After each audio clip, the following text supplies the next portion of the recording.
नमस्कार दोस्तों। तो बहुत दिनों से हम ऐसा सुन रहे थे कि ईरान जो है वो इजराइल पर अटैक कर सकता है, कभी भी ये अटैक हो सकता है, या ईरान के जो प्रॉक्सीज हैं, जो एक्सिस ऑफ रेजिस्टेंस है ईरान का, वो कभी भी अटैक कर सकता है। जैसे हिजबुल्ला कभी भी अटैक कर सकता है, बिकॉज इनके दो टॉप कमांडर्स को ऐसा आरोप है कि इजराइल ने मार दिया।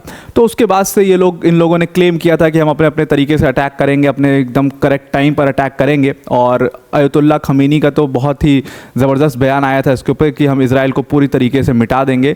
तो ये सारी चीज़ों के बीच में अब फाइनली एक एडवाइजरी आई है ईरान की तरफ से, और वो एडवाइजरी आई है सबसे पहले तो इजिप्ट और ब्रिटेन ने अपनी अपनी जो एयरलाइंस थी उस एडवाइजरी को देखते हुए उनको कहा है कि आप ईरानियन और लेबनीज एयर स्पेसेस को अवॉइड करिए आज के दिन, यानी कि थर्सडे के दिन में।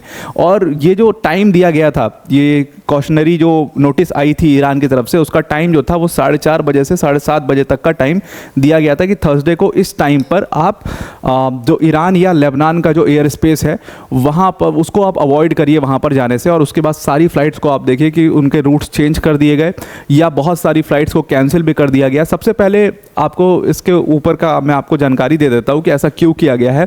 देखिए, ब्रिटेन और इजिप्ट, इन दोनों के पास, सबसे पहले इजिप्ट के पास ही आया था, तो ब्रिटेन और इजिप्ट इन दोनों ने अपनी सारी एयरलाइंस को अचानक से कल एक एडवाइजरी भेजा, एक कॉशनरी नोटिस भेजा कि आप जो ईरान और लेबनान दोनों के एयर स्पेसेस हैं इनके ऊपर से मत गुजरिए।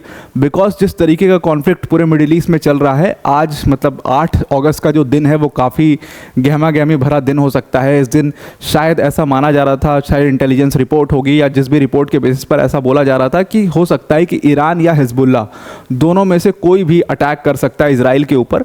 तो क्योंकि आपको पता है कि इस्माइल हानिया जो कि हमास के पॉलिटिकल लीडर थे, और उसके अलावा एक किलिंग हुई थी यहाँ पर आपके लेबनान के कैपिटल में एक बॉम्बिंग हुई थी, वहाँ पर फवाद शुक्र को भी मार दिया गया था। फवाद शुक्र जो था, he is the second in command. मतलब सेकेंड इन कमांड का मतलब ये है कि ये शुरा काउंसिल के ऊपर डायरेक्ट अटैक देखा गया था, क्योंकि टॉप कमांडर था फवाद शुक्र और ये एडवाइज़र था नसरल्ला का। नसरल्ला जो कि हिजबुल्ला को पूरा लीड करता है, उसका एडवाइज़र था फवाद शुक्र। तो इसमें फवाद शुक्र को भी मार दिया था इजराइल ने, कहा गया था इजराइल ने मारा है।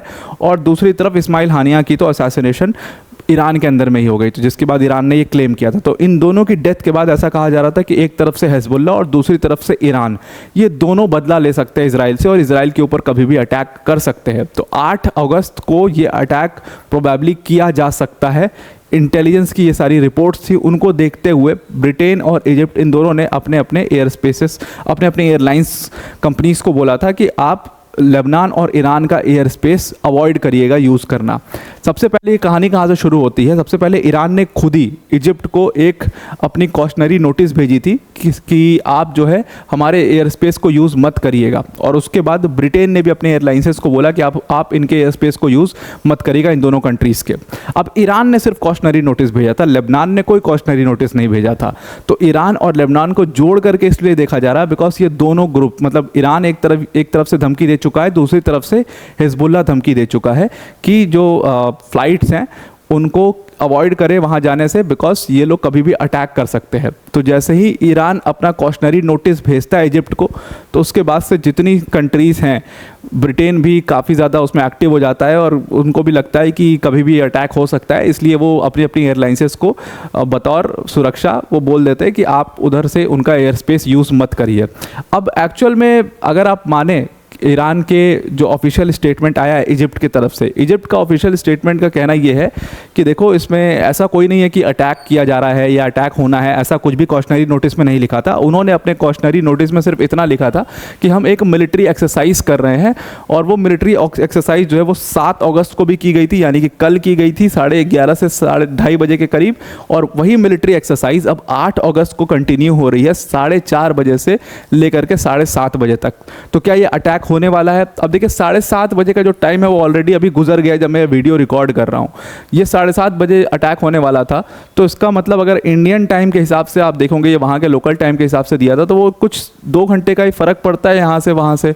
तो 9:30 बजे तक का टाइम था कि वहाँ पर अगर कुछ होना है तो इस टाइम पर हो सकता है, जो टाइम उन्होंने दिया था। बट एग्जैक्टली वो टाइम क्यों ही देंगे अटैक करते टाइम, तो ये भी एक समझने वाली बात है। तो मोस्ट प्रोबेबली ये एक मिलिट्री एक्सरसाइज हो सकती है, but they are planning to attack, और तभी ये मिलिट्री एक्सरसाइज काफ़ी बढ़ गई है ईरान में। अगर आप पिछले 6 दिन से देखोगे तो लगातार पिछले 6 दिन से उन्होंने मिलिट्री एक्सरसाइजेस करी हैं अलग अलग लेवल पर। कभी लैंड एक्सरसाइज करी है, कभी एयर एक्सरसाइज करी है। तो ये सुनने में आया है कि एक्सरसाइजेस चल रही हैं। तो ये जो कॉशनरी नोटिस है, इस पर डरने का कोई बात नहीं है। इस पर उन्होंने मिलिट्री एक्सरसाइज का जो हवाला दिया है वो बिल्कुल सही हो सकता है। अब अगर आप मानो कि जो भी ये फ्लाइट्स की जो ट्रैकिंग कंपनी है, जिसका नाम है फ्लाइट रेडार 24, उसके हिसाब से सारी जो फ्लाइट्स थी ब्रिटेन की जो लेबनान जा रही थी उनको रीशेड्यूल कर दिया गया है।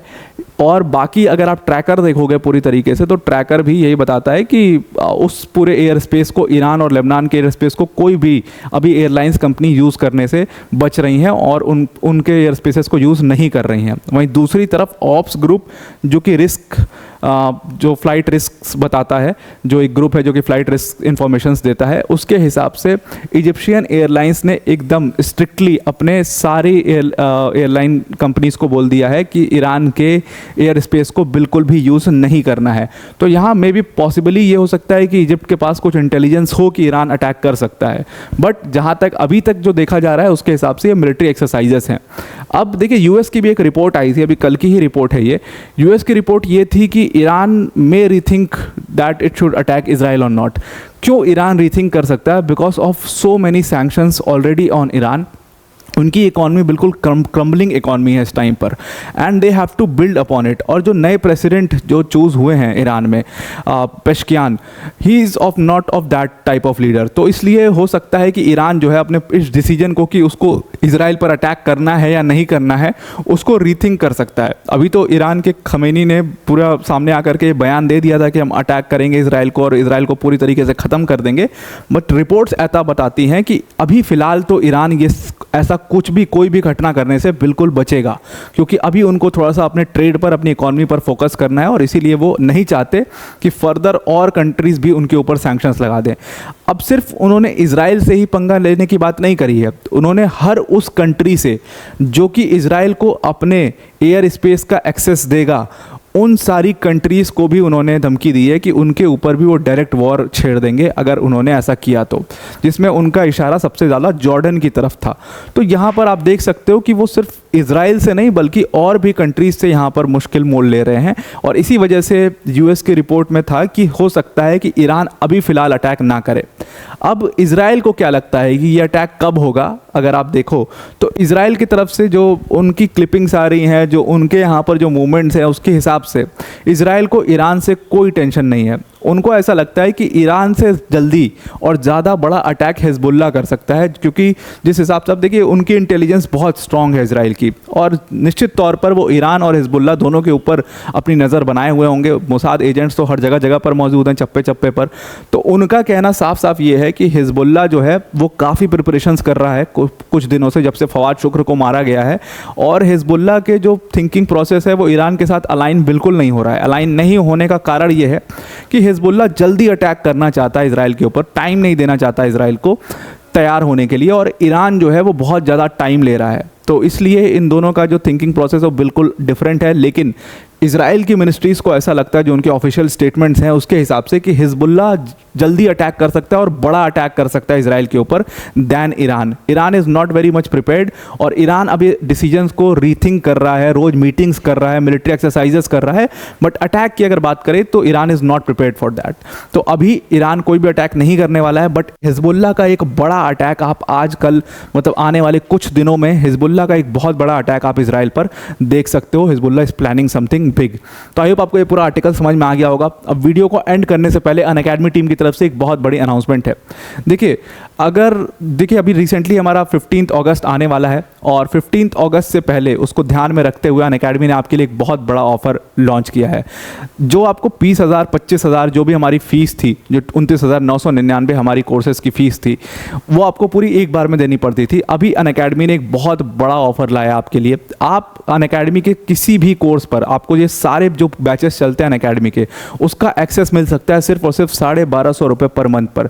1250 रुपये पर पर मंथ पर आप यूपीएससी की सब्सक्रिप्शन ले सकते हो अनअकैडमी की। इसमें आपको जितने बैचेस हैं हमारे, जो भी रिसेंटली मंजिल बैच लॉन्च हुआ था, जो हमारा अचीवर्स बैच है, मतलब इंग्लिश मीडियम के बैचेस, हिंदी मीडियम के बैचेस, इंग्लिश मीडियम के बैचेस, ये सारे कुछ आपके डैशबोर्ड पर मिल जाएंगे आपको सिर्फ 1250 रुपये पर मंथ के बेसिस पर। तो आप 1250 करके अपने प्राइसेस दे सकते हो। अपनी फ़ीस आपके लिए बहुत बर्डन भी नहीं होगा कि आपको इतनी बड़ी फ़ीस 29,999 एक बार में देनी पड़े।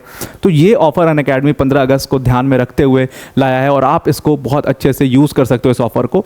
इसमें कोई भी चेंज नहीं होगा कोर्स की क्वालिटी में। कोर्स में जो हमारी इंडिया की टॉप फैकल्टीज़ आपको जिस बैचेस में पढ़ा रही हैं वही फैकल्टीज़ पढ़ा रही होंगी, जैसे मृणाल सर, प्रतीक सर, सुदर्शन सर। उसके साथ साथ लेक्चर्स, उनकी पीपीटीज़ आपको इसमें मिलेंगी। आप जितने मेंस के आंसर्स लिखते हो उन आंसर्स का इवैल्यूएशन भी होगा। उसके साथ साथ आपके पास स्पेसिफिक डाउट सेशंस भी लगाए जाएंगे जो आपके डाउट्स हो रहे होंगे उसमें। उसके अलावा आपको इन बैचेस में 1-to-1 मेंटोरशिप भी मिलेगा। तो ये सारे फीचर्स जो पहले हमारे कोर्सेस में थे वो भी वही इन कोर्सेस में है। और इसमें आपके लिए, आपकी सुविधा के लिए बस फीस को क्या किया गया है कि इनको 1250 रुपये पर मंथ में ब्रेक कर दिया गया। मतलब इस प्राइस में आपके पास अनअकैडमी के सारे कोर्सेस आ सकते हैं एक महीने के लिए। इसको अगर आप इस प्राइस पर इन कोर्सेज को अवेल करना चाहते हैं तो डिस्क्रिप्शन में हमने एक लिंक दिया हुआ है, उस लिंक पर क्लिक करिएगा और जहां पर यूज़ कोड का ऑप्शन आएगा वहां पर आप APYT10 यूज़ करिएगा तो आप इन कोर्सेज को अवेल कर पाएंगे। तो आई होप आपको पूरा आर्टिकल समझ में आ गया होगा। आज के लिए इतना ही। Thank you and have a nice day.